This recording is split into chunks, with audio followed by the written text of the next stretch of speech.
Olá, tudo bem? Seja bem-vindo, seja bem-vinda a mais um vídeo do nosso canal sobre BD, sobre banda desenhada. E antes que alguém me pergunte, né, o que é isso, PH? O que é BD? O que é banda desenhada? Eu respondo, é um termo que vem do francês, bande dessinée. Bande dessinée é a forma pela qual os franceses, belgas e suíços chamam as suas HQs, as suas histórias em quadrinhos. E é um mercado, assim, bastante regional, bastante específico, com características e personagens próprios. Isso vem lá da Segunda Guerra Mundial. Ainda é um mercado que não foi muito influenciado pelos super-heróis. É claro, né, que os comics americanos estão presentes na cultura dos quadrinhos na França e na Bélgica. O mangá é fortíssimo, mas a BD ela tem uma personalidade muito particular, né, e é uma coisa muito regional deles.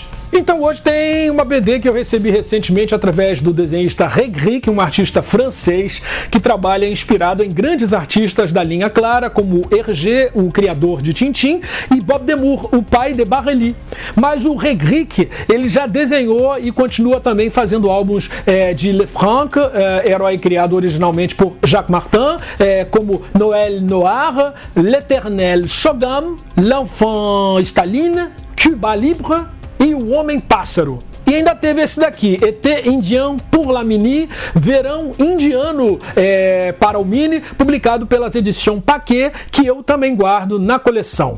E a HQ do Regric, sobre a qual eu vou falar agora, é o primeiro volume do Museu do Estranho. Ela se chama O Santuário dos Titãs, um quadrinho feito hoje em dia, mas que nos remete aos melhores tempos da linha clara, com Hergé e Bob Demure. E o legal do Regric é que ele transita muito bem tanto na linha clara realista de Jacques Martin, como na do Hergé.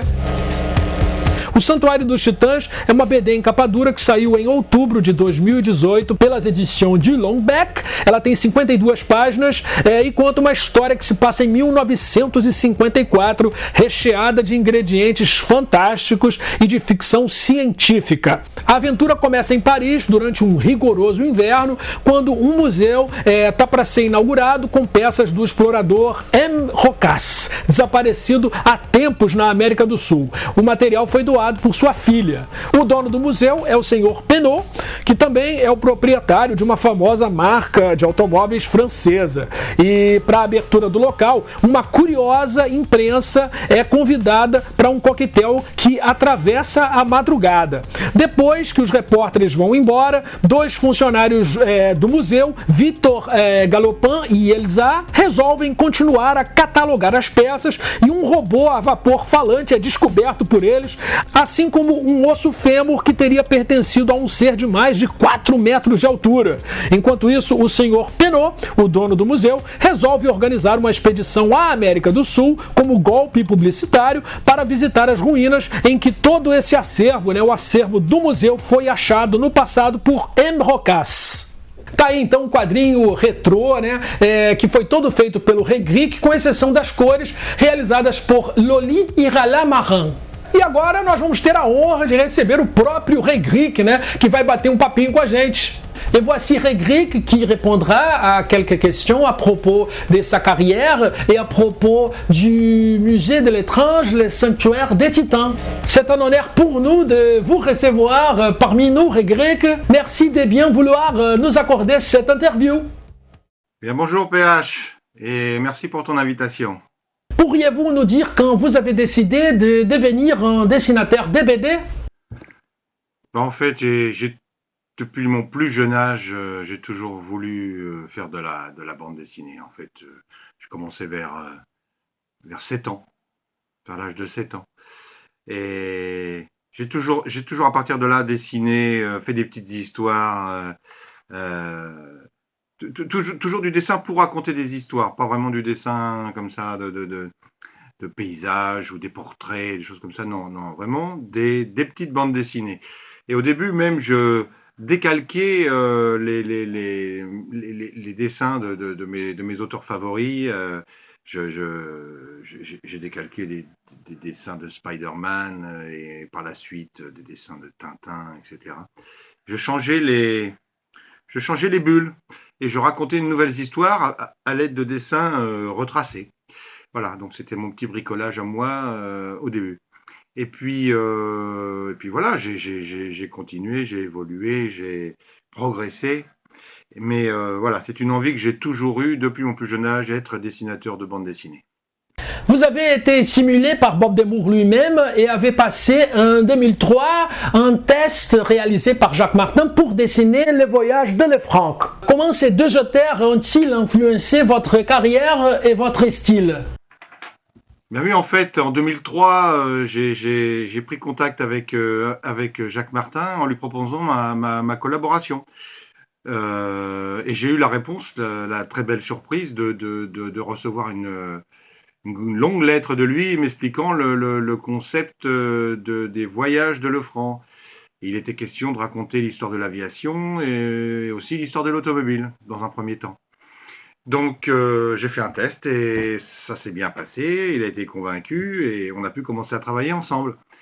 Et voilà, et donc au niveau du style,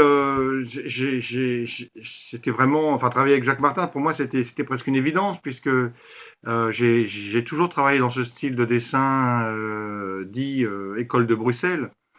Et effectivement, mes auteurs favoris sont donc Hergé, Jacques Martin, Bob Demmour, Jacobs. Euh, donc ce sont ces auteurs-là qui m'ont principalement influencé. Principalement donc Martin et Bob Demmour. Et c'est vrai qu'ils ont eu une grosse influence sur moi dans la mesure où j'ai vraiment appris le dessin en regardant leur travail. Voilà, donc c'est vrai que me retrouver sur le franc, ça n'a pas été si compliqué pour moi parce que j'étais vraiment complètement euh, investi et familiarisé avec ce style de dessin. En parlant du style de Lefranc, justement, qui est plus proche de celui de Blake et Mortimer, et du fait que vous dessinez déjà les personnages de Jacques Martin, existe-t-il une possibilité réelle de dessiner les personnages créés par Edgar Pierre Jacobs dans un futur album de la série? En fait, dessiner Black et Mortimer, je n'y ai jamais pensé parce que bon, l'occasion ne s'est pas présentée, je n'ai pas été contacté pour ça, et puis je suis déjà tellement occupé avec le franc que je ne sais pas comment je pourrais faire pour me consacrer pleinement à Black et Mortimer. Mais enfin bon, de toute façon, l'occasion ne s'est jamais présentée. Mais je dois dire que de toute façon, je suis très heureux à dessiner le franc et que euh, pourquoi aller sur Black et Mortimer, bien que ce soit une série différente et plutôt extraordinaire, plutôt formidable. Ça fait pas partie de mes objectifs prioritaires. Comment votre expérience précédente dans la production des albums de Lefranc a-t-elle aidé dans le musée de l'étrange, le sanctuaire des Titans? Disons que, bon, graphiquement, au niveau de l'histoire, le sanctuaire des Titans, c'est complètement différent de Lefranc, bien sûr. Mais là où il y a forcément eu comme une aide, c'est dans la mesure où travailler sur un album de Lefranc, c'est un travail de, de longue haleine, de persévérance. Et donc, voilà, quand je me suis retrouvé sur mon album personnel, je me suis retrouvé face aux mêmes difficultés, voilà, de tenir la distance, et de persévérer, d'aller jusqu'au bout. Parce que c'est quand même très long de dessiner un album de Lefranc comme un album du Musée de l'Étrange. C'est quand même un an de travail. Donc, voilà, là où il y a expérience, c'est au niveau de cette persévérance et voilà, de tenir la distance. Voilà. Pouvons-nous dire qu'il y a eu quelques aventures de Tintin qui ont servi d'inspiration dans la création de cet album? Par exemple, j'ai vu quelque chose qui semblait faire référence aux 7 boules de cristal dans cet album. Alors, c'est vrai que quand on regarde cet album, le Sanctuaire des Titans, bon, on voit clairement que voilà, il y a une filiation avec le travail d'Hergé, c'est évident. C'est absolument assumé. Et évidemment, ça peut faire penser à Tintin, mais en fait, c'est très différent au niveau de l'histoire, au niveau des personnages, la façon dont ils parlent, la façon dont ils agissent. C'est assez différent. C'est visuellement, effectivement, que ça rappelle très fort Tintin. Mais voilà, pour le reste, c'est quand même très différent. La présence d'un personnage féminin plus actif dans cette histoire, telle qu'Elsa, montre que cette BD, bien qu'elle se passe dans les années 1950, est plus connectée à notre époque. Voulez-vous lui donner plus d'importance dans les prochaines aventures, ou bien les récits seront-ils plus centrés sur Victor Galopin, Messier 220? Justement, comme tu viens de le dire, PH, cette fille qui est vraiment partie prenante dans l'histoire, qui fait vraiment partie du trio de héros que l'on voit ici, cette Elsa, et elle est vraiment, elle fait vraiment partie des protagonistes de l'histoire. Bon, ça c'est assez différent des histoires d'Hergé où effectivement il y a pratiquement jamais de femmes, en tout cas très très peu. Et j'ai voulu donner justement à ce personnage féminin un rôle important, et elle prend les choses en main par moments, elle donne son avis et elle proteste, enfin voilà, et elle apprécie les situations dans lesquelles elle est à sa manière, avec ses opinions, et voilà, et c'est un personnage très important dans mon histoire. Et qui en plus amène des gags spécifiques aux femmes, enfin. Et donc c'est très intéressant à manier, quoi. Et ça, c'est bon, voilà, c'est quelque chose que je voulais absolument faire. Je voulais pas faire une histoire uniquement de garçons. Voilà, il faut quand même un petit peu évoluer. Et voilà, de ce point de vue, je pense que j'ai amené une petite pincée de modernité dans cette ligne claire classique. Connaîtrons bientôt les mystères liés à Messier 220. Le robot, Monsieur 220, est un personnage qui m'a surpris moi-même en l'utilisant, c'est-à-dire que je me suis rendu compte qu'il prenait de l'importance de plus en plus dans le récit, et que voilà, de personnages accessoires, il se retrouvait vraiment protagoniste, et qu'il était presque par moments le moteur de l'histoire. Et c'est très bien, c'est une très belle surprise que j'ai eue là, parce qu'au départ, c'était pas tout à fait ça. Oui, effectivement, ses origines sont un peu expliquées au début de l'album, mais elles mériteraient d'être un petit peu plus développées. Donc, il n'est pas exclu, effectivement, que par la suite, je revienne là-dessus, et que j'explique un petit peu ses origines, les origines de son créateur, puisque bon, le héros a été créé en une période très troublée qui est la Première Guerre mondiale. Donc, effectivement, c'est une idée que j'ai eue quand j'étais en plein milieu de ce premier album. J'ai déjà noté quelques idées pour la suite, et raconter les origines de Monsieur 220 fait partie de ces idées pour la suite. Et comment s'est déroulé votre processus d'inspiration en ce qui concerne la récréation des ruines perdues en pleine Amérique du Sud?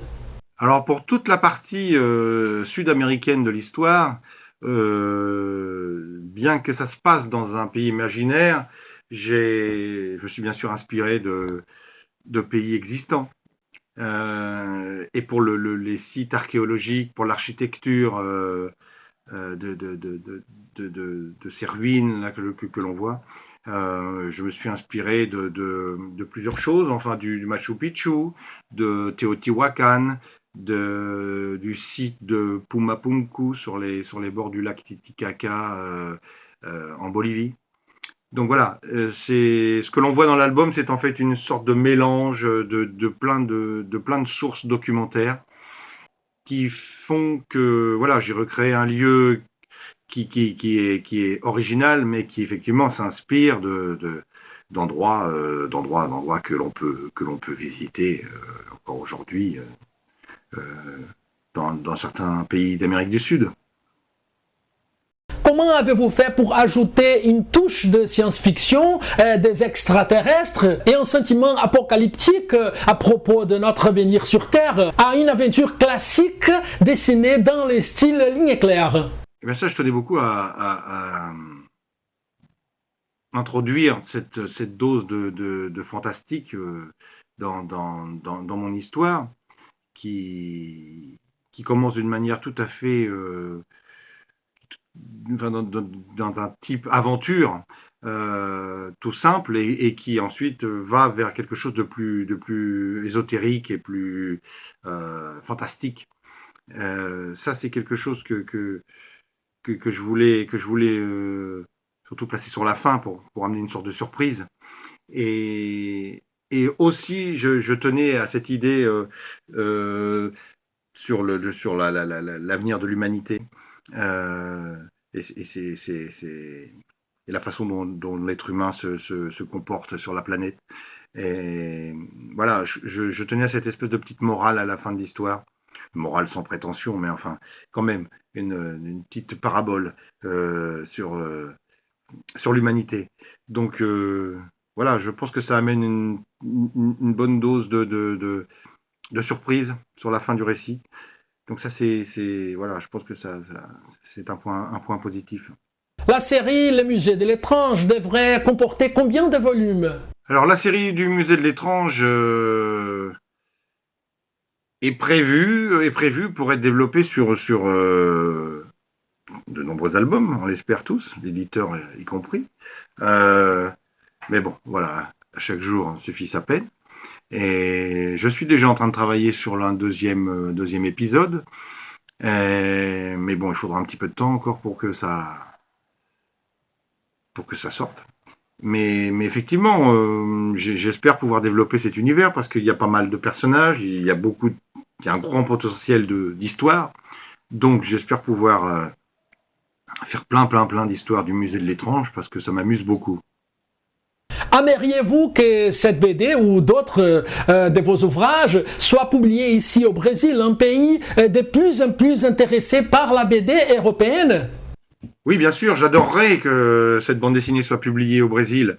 Ça fait partie des possibilités, voilà, de voir son travail traduit dans plein de langues. Bon, ça va déjà être bientôt traduit en espagnol, mais j'espère davantage, et entre autres le Brésil. Je connais pas le pays mais j'aimerais bien voir mes bandes dessinées publiées là-bas. Oui, ce serait formidable. Ça serait le retour du Musée de l'étrange en Amérique du Sud, ce qui correspond bien à cette première histoire. Connaissez-vous des auteurs de bandes dessinées brésiliennes? Non, malheureusement, je ne connais pas d'auteurs brésiliens. Je n'ai aucun nom qui me vient à l'esprit. Malheureusement, non, je ne connais pas. Je ne suis jamais allé au Brésil non plus, et je le regrette bien. Mais non, pour ce qui est des auteurs de bandes dessinées, je serais bien incapable d'en citer un seul. Merci Regric de nous avoir accordé cette interview. Je vous souhaite plein de succès et à bientôt. Merci à toi PH, c'est vraiment sympathique de ta part de m'avoir invité et d'offrir un si bel accueil à mon album. Et puis félicitations pour toute l'énergie que tu mets à défendre la BD franco-belge sur ton site internet et à la radio, etc. Et ça, c'est formidable. Bravo à toi. À bientôt. Então é isso aí, mais uma vez agradeço ao querido Regric por ter dado um jeito de fazer com que essa BD chegasse aqui ao Brasil, no nosso canal. Eu espero que ela seja editada no Brasil e pelo menos agora os leitores já a conhecem. Então é isso, gente, mais uma vez agradeço ao Regric e até o próximo vídeo. Tchau, tchau!